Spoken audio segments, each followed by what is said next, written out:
Okay, good day, guys. Today I'm just gonna be doing a roundup of the three highest profile managerial sackings of the season so far. So let's get into it. The first one is Borussia Dortmund's Lucien Favre. Borussia Dortmund gave him the axe quite recently. And truth be told, I'm a bit surprised by this one. I think it caught many people off guard. Dortmund are currently sitting fifth in the Bundesliga with 5 losses in 13 games, and obviously this is unacceptable. This is not title challenging form at all, and many people thought that Dortmund would have been challenging for a title this season. But even though they have topped their Champions League group, truth of the matter is they were expected to top the group.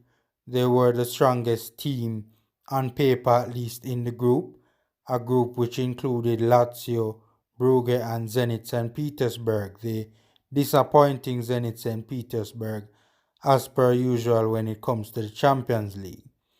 But their form in the Bundesliga has not been great at all. As I said, you cannot be challenging or supposedly trying to challenge for the Bundesliga title, and in your first 13 games you have 5 losses. And that big 5-1 thrashing by Stuttgart was, or the Dortmund board thought that it was the last straw. I watched that game and it was very bad, very poor. Dortmund were all over the place in every single aspect of the pitch. Defensively, offensively, in the midfield, they were just all over the place, and Stuttgart really ran over them. So it was a bad beating. Haaland wasn't on the field, and it showed up front. But it was a bad beating, no doubt. And Favre was hence given the axe.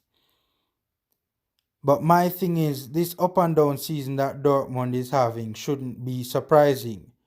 There are so many under 21s in this squad, and under 21s and teenagers who are playing a very important role in the first team, in and around the first team, and are getting regular game time. So, when it comes to those young players, there is bound to be inconsistency. And so, this up and down form shouldn't be surprising to most. You can't have a team with so many teenagers or so many under 21 players and be surprised that they're inconsistent and having an up and down season. I remember even just simple things like even in that game against Stuttgart, I remember watching the game and there were so many times, especially in the first half. Favre must have spoken to them about it, but especially in the first half, I remember seeing Jadon Sancho and Gio Reyna on the left wing at the same time on a number of occasions.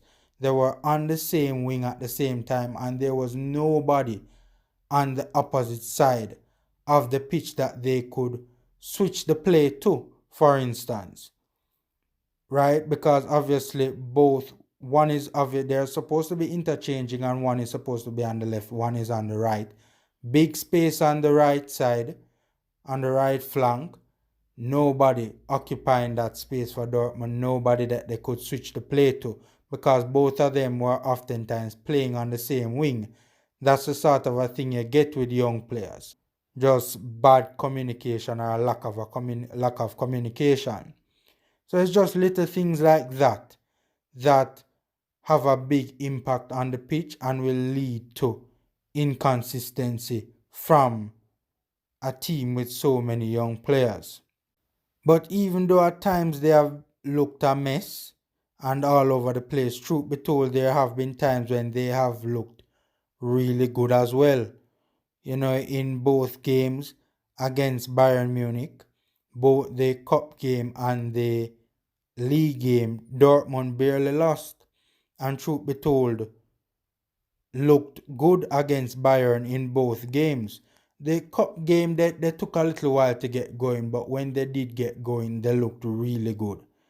And in both games, they held their own against Bayern.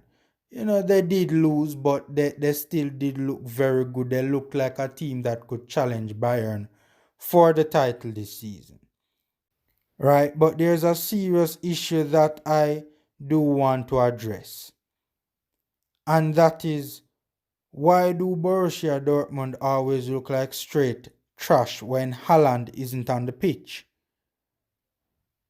I remember even a game against Hoffenheim. They were struggling going forward without Haaland, and then Haaland came on the pitch and they eventually won the game 1-0. And when he came on, everything was just flowing how it was supposed to be flowing. Everything was just coming together perfectly. But before going forward, before he came on, Dortmund just looked scrappy in the game. Right? Brandt was the one that was playing up front in place of Haaland, and he is just I mean, you expect that there's supposed to be a drop off, but he is just he was just tragic to say the least. I mean, he's not a good false number 9, and I've never, truth be told, been a huge fan of Brandt. Right? But with the exception of Haaland, all the other young players on the team have suffered from inconsistency this season. But of course, you guys know that Haaland is a beast, and Haaland always seems to turn up. He's always ready, and he just always means business, and that's why he's one of the best strikers in world football right now. But my thing is that halfway into last season and the season before that, they didn't have Haaland, right? And I mean, they had Paco Alcacer, but they didn't have Haaland, and they didn't look like trash when or without Alcacer, right? So I don't know why Borussia Dortmund are really and truly struggling to get it together when Haaland isn't on the pitch. And this is a serious issue for Lucien Favre, or it was a serious issue for Lucien Favre, because Haaland wasn't on the pitch. You can't play Haaland all the time, especially in a current season like this season. And he didn't have anybody else that he could rely on. They needed a second striker, one of decent quality, and they needed one very badly. Obviously there's gonna be a drop off between Haaland and whoever else that they get to put on the pitch when Haaland isn't out there. But the drop off was just so massive, and just it was, especially with Brandt and Royce, especially Brandt, it was like they were trying to put a square peg in a round hole. So it just wasn't working out any at all. And Dortmund, for a while, truth be told, has been known for its youth. Right? They have been known for a team that bring these young players through, a number of them at a time. And truth be told, they have never looked this inconsistent, especially this early on in the season. But I don't know if I agree with Lucien Favre's firing. Even though I'm not the biggest fan of Favre, I still do think that he's a very experienced coach. He's a very experienced coach. And young players definitely do need a coach who is very experienced.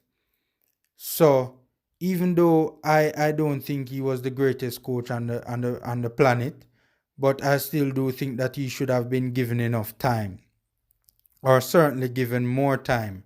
And I think he had the capabilities to turn the ship around. The fact of the matter is, this was probably the worst spell under his reign since he took over the reins at Dortmund. I think given what he has done so far, I think that he should have been given enough time to turn this ship around.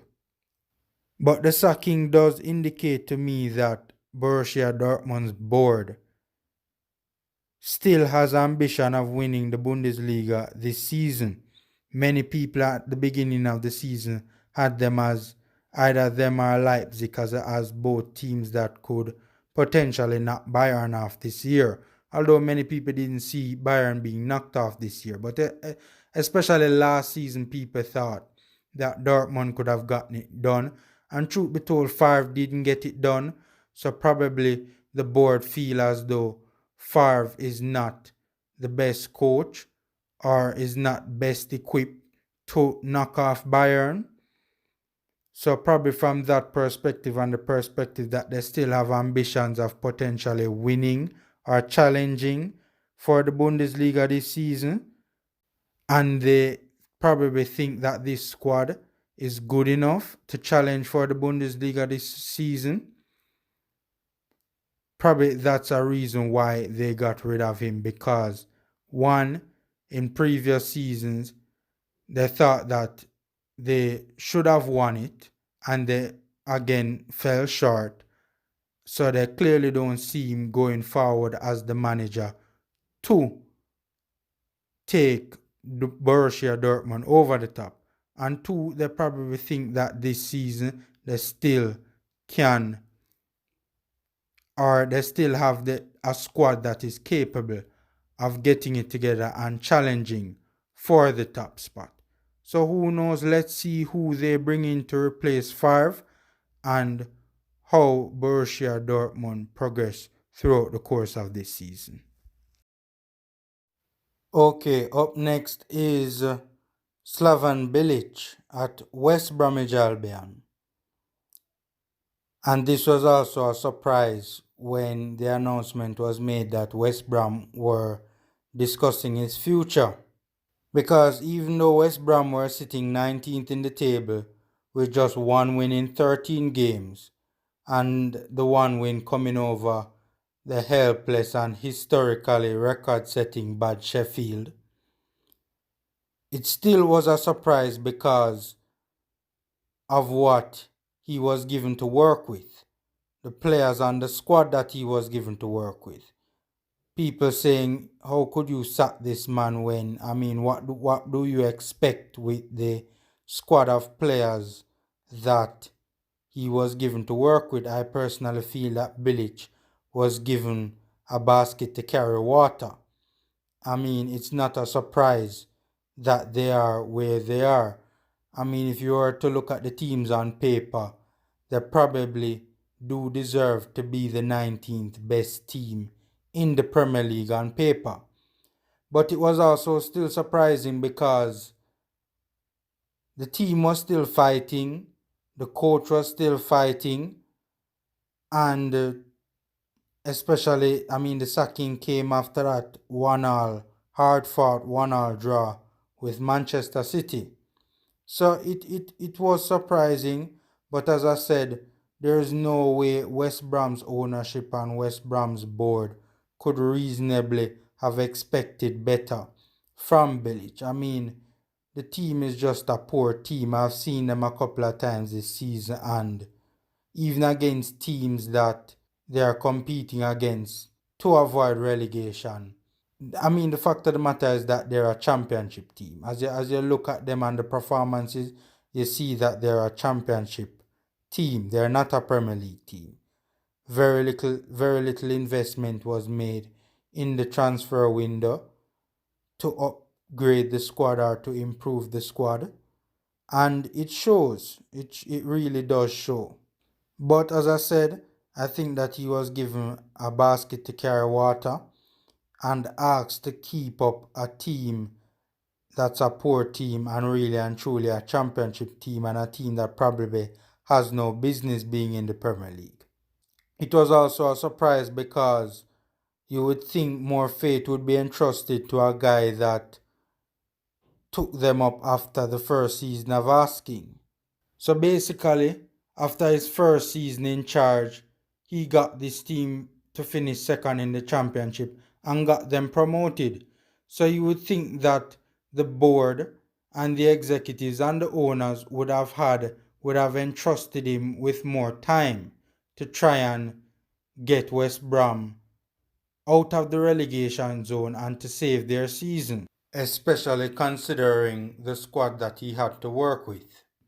But I mean, I guess at that level, there's no loyalty in business, and clearly the West Brom board and the West Brom owners thought that there was better out there or somebody could do a better job, or they could place their hopes in somebody else who they think would have done a better job at or improve the chances of keeping West Bromwich Albion up, albeit highly unlikely. Many people also point to the fact that there was friction between Bilic and the owners following Bilic's public criticism of the sale of one of their most important defenders, Hegazi. And what made it worse from Bilic's perspective is that, and he said this, he was given assurances that Hegazi would not be sold. But Hegazi was sold behind Bilic's back, and Bilic did indicate publicly that he felt a way about this. And many say that the public's criticism and the mere fact that it was brought to the public rubbed the Chinese owners the wrong way and made them feel disrespected. So many point to the fact that there has been friction ever since between Bilic and the Chinese owners, and probably that since that incident occurred, the relationship has not been the best. But the main reason I do think that West Brom decided to sack Bilic, and West Brom did say it, the fact that Sam Allardyce was available, they wanted to snatch him up before other teams who are in the relegation dogfight decide to sack their manager and go for him. And as I said, even though I think it's a poor team and they don't stand a chance at survival, West Brom probably decided to throw a Hail Mary and get someone in who has a 100% track record of keeping teams up and preventing teams from being relegated. Big Sam says that he thinks the team is good enough to stay up. I personally disagree. I think the team is a bad team and a championship team. And I think anybody with common sense, I think Big Sam likes the challenge, but anyone with common sense, the board and the owners must know that this team is not a good team or a team that on paper is capable of staying up. So I just think probably they thought that with Bilic, they were heading for relegation, and they just decided, you know what, let's throw a Hail Mary anyways. If anyone can keep us up, it's Big Sam, it's Sam Allardyce. But I don't think Sam Allardyce is keeping this team up, not even him. I think he's capable of keeping this team up. I think they're a bad team. And I do believe that this will be Sam Allardyce's first relegation. But I wish West Brom all the best. It hasn't been good. Well, it's been mixed so far for Sam Allardyce. The first game they lost 3-0, a big point against Liverpool, and the 5-0 thrashing from Leeds didn't help things either. So Big Sam clearly has a lot of work to do, and I wish them all the best. And let's see if Big Sam is capable of keeping them up this season. Okay, and the last managerial sacking that we'll be looking at is probably the most high profile of them all. Paris Saint-Germain's Thomas Tuchel,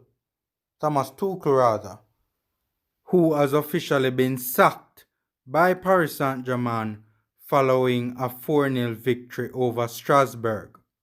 Again, even though there has been a lot of tension between Tuchel and upper management, in particular Leonardo, the sporting director, it still does come as a surprise given what he has achieved, especially last season with the Champions League final.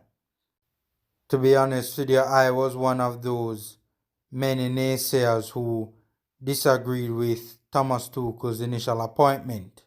I didn't think that his time at Dortmund warranted landing a big job like the Paris Saint-Germain job. Because the fact of the matter is, Tuchel did what he was expected to do at Dortmund, which was what Dortmund always do, irrespective of the coach, and that is finish second. So to be honest with you, I never thought even from day one that he could improve a Paris Saint-Germain team which was underperforming in the Champions League. And Thomas Tuchel's record in the Champions League wasn't impressive either. So I really and truly never thought from day one that he was the man for the job, or for the Paris Saint-Germain job. So I really and truly never thought from day one that he was the man for the Paris Saint-Germain job. I thought that struggling to get the respect from superstars like Neymar would have been a challenge, given Tuchel's age and lack of experience. And again, before his time at Paris Saint-Germain, he never really accomplished much, to be honest with you. So I thought that getting the respect in Paris would have been very difficult for him to do, especially with the politics and those big egos that are at play in Paris. To have a manager come in with not an impressive track record and being asked to manage the likes of Neymar would have always proved to be a challenge for Tuchel. But admittedly, looking back on his time in Paris, it hasn't been bad. I mean, probably it has been better than even some, including myself, would have expected. There were bad times for sure. PSG being knocked out last season, was it, to Manchester United in the last 16, or the season before that, was certainly a bad night for Tuchel. Many thought he would have been fired then. The mere fact that he wasn't. I mean, I thought he was going to be fired then. But to be fired now comes at a surprise, especially when they stuck with him when many thought that his head would have rolled after that disappointing exit from a weak Manchester United. Right, his first two seasons in the Champions League were considered flops. But even so, you just can't look past the fact that he brought them to the Champions League final last season. And he is certainly probably not even in the conversation. I think it's fair to say that Thomas Tuchel is probably the best Paris Saint-Germain manager, or the most successful Paris Saint-Germain manager, certainly in recent history. Is Thomas Tuchel a great manager? I personally think the jury is still out on that. This question has certainly divided opinions. Some think that he is, some people have labeled him a tactical genius. Others don't think so, others don't think he is a great manager. They deem him to be an average manager. But for me personally, I think the jury is still out on whether or not Thomas Tuchel can be described as a great manager. People will point to the Champions League final and say, of course, he's a great manager. But when you look at Paris Saint-Germain's squad, can you really hail this in and of itself as an indicator as to Tuchel's managerial prowess? The fact of the matter is, PSG was arguably one of the three best teams on paper in Europe last year, along with City and Munich. And Liverpool as well could be in that conversation, even though they got knocked out pretty early in last year's competition. So, one can argue that Tuchel did what he was expected to do, or it wasn't too great an accomplishment to have brought a team to the finals of the Champions League, given the fact that they were arguably in the top three best teams on paper in the entire tournament. But the fact of the matter is currently PSG are sitting third in League One, a point behind Lyon and Lille, who are on 36 points. And the fact is they haven't been playing good football, or there have been times when they haven't played good football this season. There have been times when they have straight up played bad football this season.